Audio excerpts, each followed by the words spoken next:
Hey everyone, this is TJ, and you're listening to Beyond the Ring podcast. And this is the Ring of Honor TV review.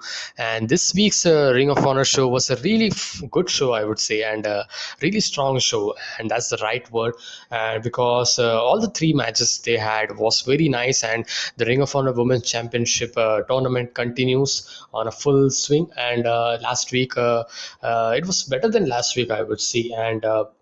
And as we see this week, we have the Andrea Kabani hosting the show because Queen McKay is having her last qualifying match that Maria gave her because of the cheating that Allure did. So Queen McKay is getting another opportunity. So she's facing off against Mandy Leon, the another member of the Allure, you can say that, and this was the first match. And second match we got was Mardi Bell takes on Trish Adora, and we had a main event where Bandido and Ray Horus takes on Brody King and Chris Dickinson. Very fun main event, and yeah, very fun main event. And we get to the first match, Queen McKay versus Bandy Leon. Had a very nice story, and Queen McKay is the baby face, strong baby face here. Even though Queen McKay is very really fun to watch, she's really just improving herself.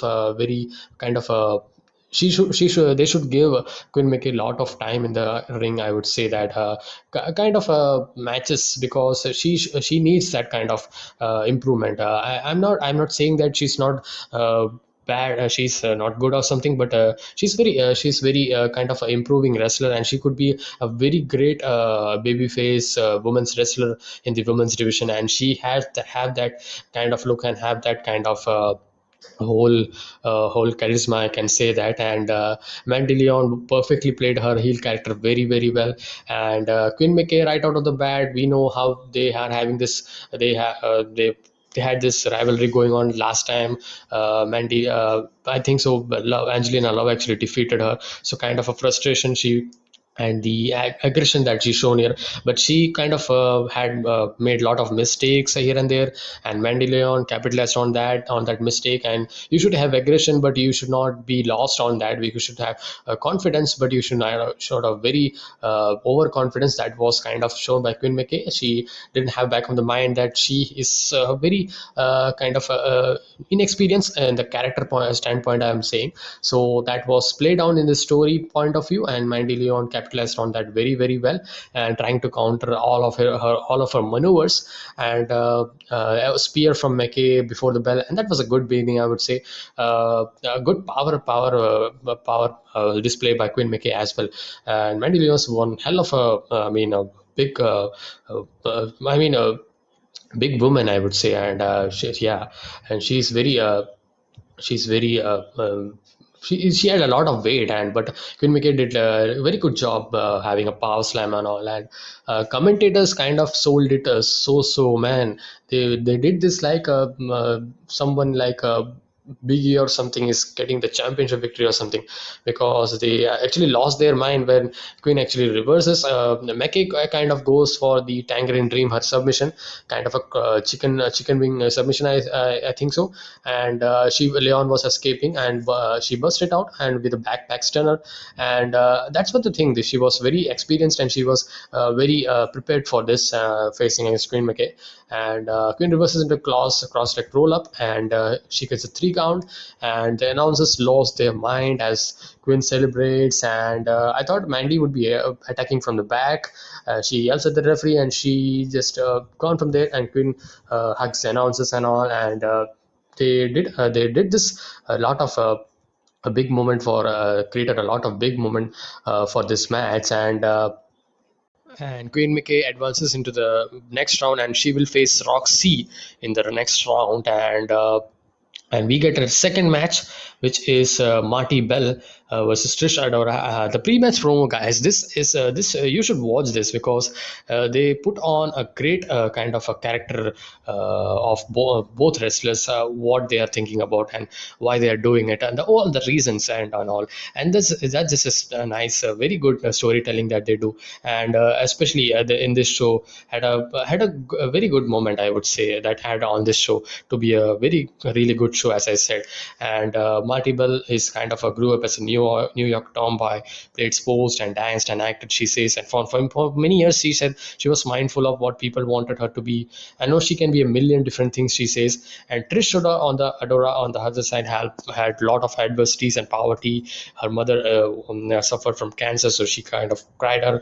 So kind of a character where she had a challenge that she wanted to become the Ring of Honor Women's Championship. She wanted to make proud and her mother and all. And she don't forget the learns she learned in the military. She was in the military as well, and she's looking to slow Marty. Marty Bell had the experience advantage. She had worked in a lot of wrestling promotions, so she actually also focused upon that. So that was the story that they laid out on because before the pre-match, and that had a very good feel and a very good flow into this match, like knowing these two opponents very well, and what they are aiming to be and what they are speaking character to be, speaking about their character. And Marty Bell, Trish Adora, they both actually, in the match story, I would say they both actually control kind of attacking the arm of Trish Adora, first by Bell, and Adora also. I mean, Adora had a really stiff kind of strike on Bell's arm, I would say, and that kind of created a very great advantage for Adora.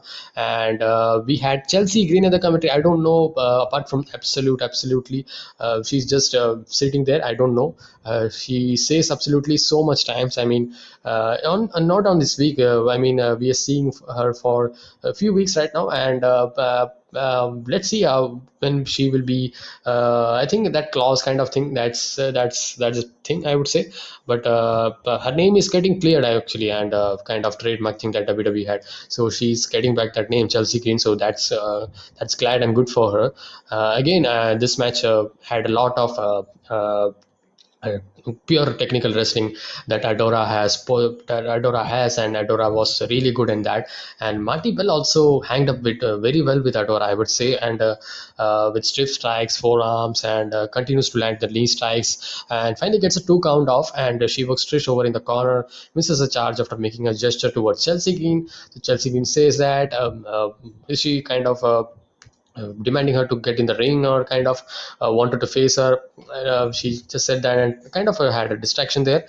And a big judo throw gets a 2 count for Adora. Crucifix gets two. Trish works Marty into a kind of a Lemagistral, her finisher kind of thing for a 2 count, and Marty fights back. But Trish arm drags her over and locks in cattle mutilations. So this was a story that if she locked in that, she would be very great danger for her. Is the killer move for her, and Marty has to submit, and Trish Adora won the victory, well-deserved victory, I would say, and really liked the match, really loved the story and the character, very well match, very good match, better than the Queen McKay, I would say, and we get to the next main event, and that is Violence Unlimited. Representing Brody King and Ring of Honor Tag Team Champion Chris Dickinson versus Ring of Honor World Champion Bandido. And they also, if I'm right, Bandido. This is the first match of the Best in the World for Bandido, and he's teaming with the former Mexi Squad member Ray Horus. So yeah, so Mexi Squad, Bandido and Ray Horus, and they were being the story of this match. Brody King and Chris Dickinson. Chris Dickinson's so good, man. He's such a blend of style he has, because he's so strong yet he's so technical as well. He can play it out. Both wrestlers in a one kind of he's like a two-in-one package, and he's so good. He has a power advantage, that very aggression kind of attitude and aggression attitude, as well as the if you want to see the technical aspect of him, he would be doing perfectly. And that was it, man. And Brody King is just he's just getting the tag to destroy you, and he does his job very well, and he's very good. And I mean, the one of the big guys that I like about in this modern era, I would say, JR Kratos and Brody King. They're the two big guys. And again, another one is Dog Gallows, I would say that, and they three are those three are so good right now. And Dickinson and Brody King were focusing on Ray Horus not getting the tag to Bandido, the world champion, and that was a good story. And finally, Bandido get the hot tag, and Bandido had a lot of spots here and there flying off the top rope, and they had a very good lucha style, and blended it very well, their style. And we know this big man, small man kind of story goes so well, and especially this lucha style kind of under I mean the kind of a thing where we see kind of a under deserving kind of, yeah, you don't expect if they would be winning against their kind of a story. That so that's a good story always. I hope so you understand it. So in the end we saw Dickinson puts Horus in an STF, and Bandido works his way, and Brody King also had a Boston Crab on this Bandido, and the world champion. I was like, he's done, he's going to be passed out. But they booked him very really strong, I would say. But there was a one point where Ray Horus kind of broke up Bandidos were getting pinned by Chris Dickinson, I think so. But that was not a good point, because Bandido should have kicked out of that, because he's the world champion. He's the company's champion, so he should not have Ray Horus being break up. So that was my opinion there. But anyways, kind of very fun main event, I would say. Horus breaks up Dickinson's momentum with a kick to the back and holds him in a place for the 21 plex finally hitting, and Bandido hits finally, and that's get the 3 count. Bandido and Ray Horus got the victory here. A nice storytelling and a very fun match, I would say, and a really good show. This week's really very good show. This week's Ring of Honor, and played out very well. And it's one of the Ring of Honor show. You can certainly watch it very easily, and that's it, guys. I hope you like this review, guys. And if you watch Ring of Honor, what are your thoughts on the Ring of Honor this week's episode, and what is your favorite match this week's Ring of Honor? And I hope to see you guys and in the next one. Until then, be safe, stay energetic, and peace.